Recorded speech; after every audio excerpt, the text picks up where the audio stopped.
চিন্তা করি না কোনো, একদমই চিন্তা করি না।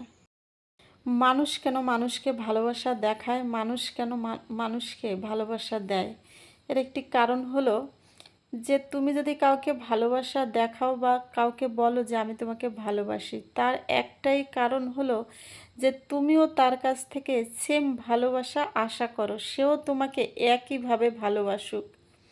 এই কথাটি যদি আমাদের এই পৃথিবীর মানুষ বুঝতে পারতো, তাহলে হয়তো ভালোবাসার আরেক নাম কষ্ট হতো না, ভালোবাসার আরেক নাম বেদনা হতো না, যন্ত্রণা হতো না। তাহলে ভালোবাসার নাম হতো শুধু ভালোবাসা, আর শুধু ভালো রাখা। ভালোবাসার নাম হতো ভালো রাখা, ভালোবাসার নাম হতো সুখ আর শান্তি। এটাই মানুষ বোঝে না। একটা উদাহরণ আছে, যেমন আমরা যখন দোকানে কোনো কিছু কিনতে যাই তখন দোকানদারকে আমরা টাকা দিই, তার বিনিময়ে দোকানদার বুঝতে পারে যে আমি টাকা পেয়েছি, তার মানে আমাকে পণ্যটা তাকে দিতে হবে। সহজ হিসাব। এই ভালোবাসাটাও ঠিক তেমন।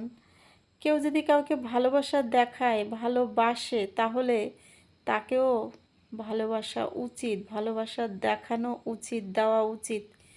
কিন্তু সেটা না দিয়ে সেই অপর পক্ষের মানুষটা কি করে, তাকে নিদারুণ যন্ত্রণা দেয়, তাকে এমন অপমান করে, এমন অবহেলা করে, এমন আঘাত করে, যেসব আঘাত অপমান সেটা সহ্য করার মতো নয়, সেটা সহ্য করা যায় না। যদি ভালোবাসা দিয়ে ভালোবাসা বিনিময় হতো, প্রতিটি মানুষের একটাই কথা হতো, কেউ ভালোবাসা দিলে তাকে সেম ভালোবাসাটুকু ফেরত দাও, তাহলে হয়তো পৃথিবীতে মানুষ এত অসুখী হতো না, মানুষের বুকে এত যন্ত্রণা বাসা বাঁধত না, মানুষের রাতের ঘুম শান্তিতে হতো, রাতে মানুষ বিনিদ্রায় কাটাতো না, মানুষ রাস্তায় রাস্তায় পাগল হয়ে ঘুরতো না।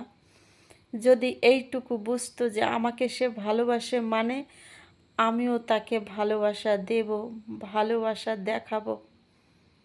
শুধু এইটুকু কাজের জন্যই পৃথিবীতে অসংখ্য অসুখী মানুষ, অসংখ্য ডিপ্রেশনে থাকা মানুষ, পাগল হয়ে যাওয়া মানুষ রাস্তায় রাস্তায় বনে বনে ঘুরছে, শুধু এই অমানবিকতার কারণে।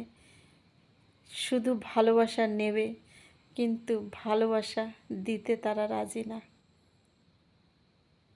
ভালো থেকো।